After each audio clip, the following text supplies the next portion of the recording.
Today on Across the Fence, it's the first day of school for new faculty members at the University of Vermont. So climb aboard and see what they're learning about Vermont's communities and working landscape.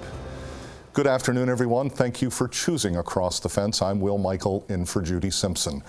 When classes started this fall at UVM, the freshman students weren't the only newbies on campus. The university welcomed some 40 new faculty members at the start of the 2014 school year. And many of those new professors began their work in Vermont with a tour of their new home. And to find out more, I'm joined this afternoon by Doug Lontine, the Dean of UVM Extension, and the host of the tour. Fascinating story we're going to find out about. Good afternoon. Thanks for being with us. Thank you, Will. It's great to be here this morning. So tell me about this tour. Well, I am a resident of Vermont. I grew up in Vermont, left for a number of years, came back into my current role. And what I realized, there were a lot of folks coming from out of state and other countries onto campus each year as new faculty members. And they never seemed to leave campus, or maybe leave Winooski and Colchester and South Burlington, or they were really kind of sheltered into this northwest corner. So my goal was to get them to see a little bit more of Vermont, to get them further out into Franklin and Lamoille counties, to see the people and the towns and the roads and the communities and where people earn a living in this state. Yeah, it makes a lot of sense, thinking about starting a new job and you become comfortable in one community and yet you've exposed them to the rest of the state. So, so how long have you been doing this? What are some of the places that you've taken new faculty? This was, I believe, the 5th year, so it hasn't been going on too long. Each year it seems to grow a little bit in size and number, and our reputation seems to grow, so it seems to be enjoyable. But we bring them everything from maple to produce farms, to conventional dairy, large conventional dairy, to small robotic milk cows, to apple picking, so a range of from youth programming to master gardener work. So it really is trying to give them a flavor of how the University of Vermont impacts communities throughout northwestern Vermont. Does that include, you were talking at the beginning about being from Vermont, you're in the Newport area. Right. You've gotten them up that far, being able to see the hometown? No, the furthest we get out is Jeffersonville. We do it in a day, so we leave at 8 o'clock in the morning and we're usually back by 5, and with the number of stops, it's Jeffersonville to as far north as the Canadian border essentially, and back down into Burlington. What kind of reactions do you get?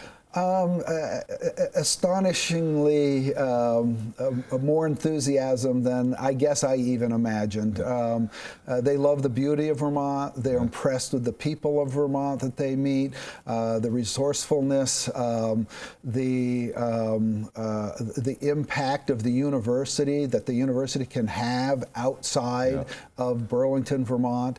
And so they are more articulate than I'm being here about what they've learned, about the importance of community and of their role as a member of this new faculty at the University of Vermont, to think about how they can impact Vermont during their stay. Again, that idea that, and I had been part of this for a couple of years and have some background, but the agriculture piece in particular is a huge part of the reaction. Yes, so it's always amazing how far we've gotten away from where our food comes from. So I grew up here, and so that always amazes me when someone, maybe they've never stepped foot on a farm. Maybe they've only read about it in their children's books, or read it to their children, but to see, or saw it in the job description. They did some research, but again, the idea that you get them here in this new place and taking them out. Where were you this year? Where did you go? Okay, this year we went to Vermont Maple Outlet to see how candy is made, how maple is made. We start them off with a maple cream donut first thing in the morning, and we end with a maple creamy at the end of the day. But from there to a produce farm, Dave Marchand's farm farm up in Fairfax. We go to St. Albans to look at the green there with our Master Gardeners program. Have done a great job over the last decade helping them improve that. Up to a organic farm up on the Canadian border, down to Allen Home Farm in South Hero to get some apple pie and that creamy I mentioned, and do some other things that I think will be shown on some video today. Just before we do that very quickly, Yep. Allen Home is an interesting stop. Your long association with Ray Allen and his support of the university, and even, I believe, serves as an advisor to Extension. Yes, he actually was on one member of the search committee that hired me some 16 plus years ago, as it turns out. But he has a diversified farm up there, and agritourism is a big part of their operation. And he was a former Board of Trustees member at the University of Vermont, and also, I guess, a star athlete. He's in the not the Ag Hall of Fame, but in the Sports Hall, the UVM Sports Hall of Fame. And one day he'll probably be in the Ag Hall of Fame as well. Maybe as well, yes. Now, there were a few raindrops, more than a few raindrops along the way for this year's tour, but that didn't stop our associate producer, Keith Silva, from joining the new faculty members as they got their first taste of Vermont's communities and working landscape. On the UVM new faculty tour, the rule of thumb seems to be, do as UVM Extension Dean Doug Lontine does. Like when I saw the donkey eating a peppermint off his mouth, I was really enthralled by its skill. And I got really excited. Oh, okay, I should try this thing. And then, okay, let me try and let me get a first-hand experience and know how it feels to kiss a donkey. The visit to Allen Home Farm in South Hero isn't all peppermints and donkeys. There's also hot apple pie topped with maple ice cream. I never heard this kind of experience from other friends of mine who are also faculty at different universities. It's really interesting to me. I would definitely say it's unique, and I kind of bragged about it to my friends that I was going on this farm tour, and they were like, this is insane, like, this is so quintessentially Vermont, I'm jealous. The new faculty tour is organized by University of Vermont Extension.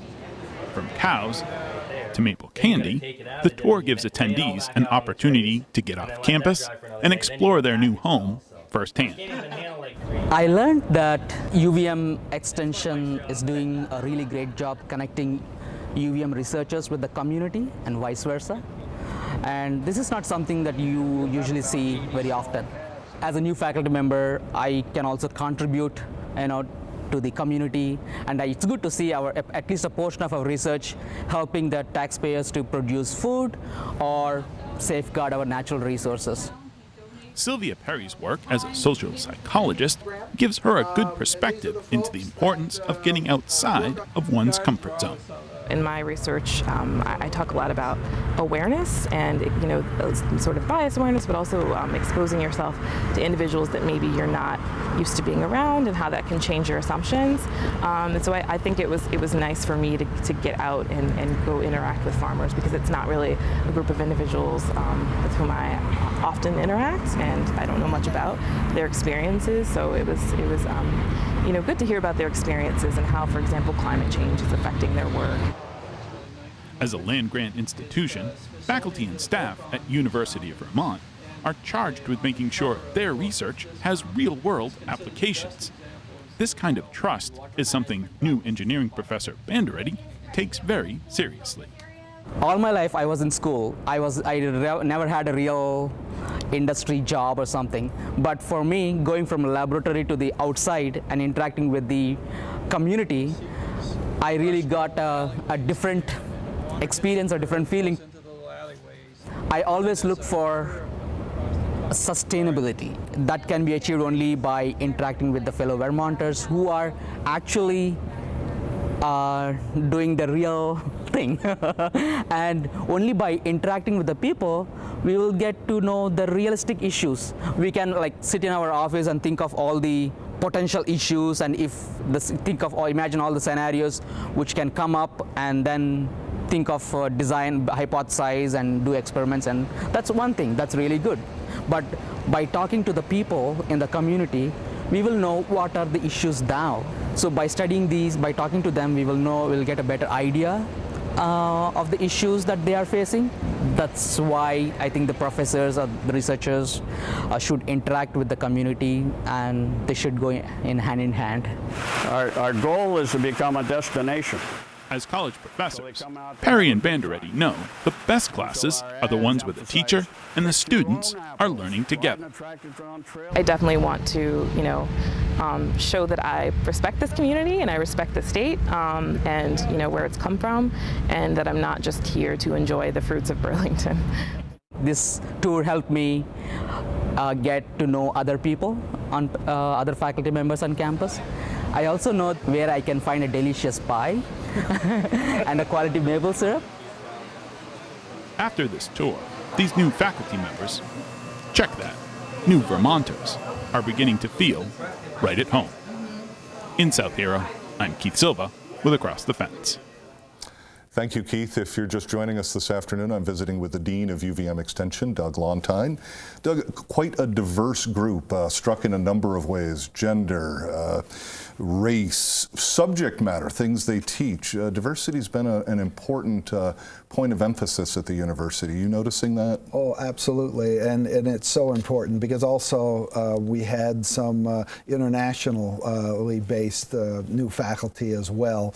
So you've got this range of experiences from within the country and from outside the country, and that's good for other faculty for their engagement. It's great for the students, and I think it's great for the state as we learn from each other and move forward, and it's definitely a focus of the university to give a diverse experience to our own staff, to our own faculty, or within our own faculty, and to the state of Vermont as well as our students.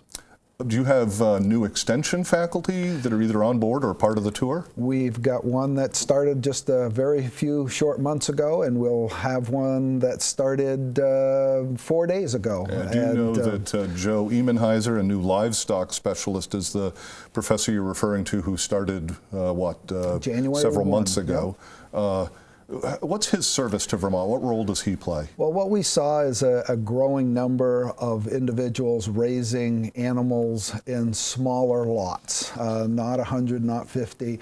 And so what we decided is we needed a livestock specialist who knew something about hogs, knew something about chickens, knew something about beef, knew something about sheep and goats. And Joe comes with this experience, and he's also, or was at one point, a licensed butcher. He put himself so he could understand. So it's about raising animals, raising them humanely, raising them well for the marketplace that is interested in purchasing and consuming meat.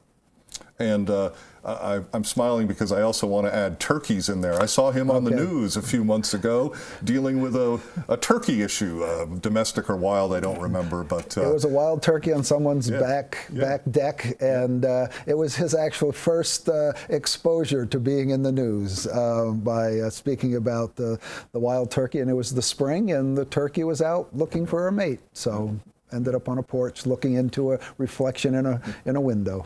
You have a new faculty member, I understand, who just began this week. Yes, Dr. Omar Zarabals started on Monday, and he is a food microbiologist, food safety person. We had another faculty member that left us about 18 months ago to move closer to home in the Midwest, and so it's a great addition. He'll be working with a range of small food producers and processors in the state, because we want to make sure all the homegrown food, all the home processed food, all the small production facilities in the state remain as safe as possible for their benefit, but also for the benefit of the reputation of Vermont. We wouldn't want any kind of food issue, food contamination issue arising that would hurt all of Vermont businesses. I can't help but think there's a connection between the two faculty members we just talked about, a small-scale producer and someone who's keeping track of food safety. If I'm raising lamb or pigs, I need both those resources. Right, and in addition, in between there, we have someone called Ginger Nickerson,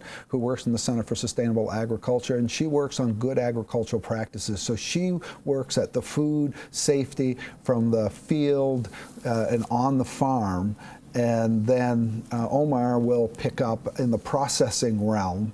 And then we have Vern Grubinger in produce, and we have Joe, and we have others that are also part of that whole food safety and food production realm by the practices we use. And our regular viewers and folks in Vermont know a major area of emphasis with UVM extension. Yes, absolutely. Doug, I need to stop us there as we're out of time. Right.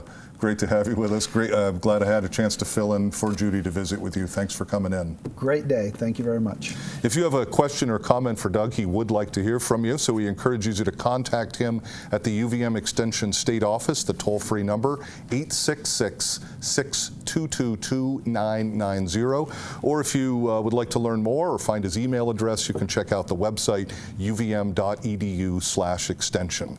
That is our program for today. We know you have choices, so thanks for choosing us. I'm Will Michael, inviting you to join us back here each weekday afternoon for another visit Across the Fence.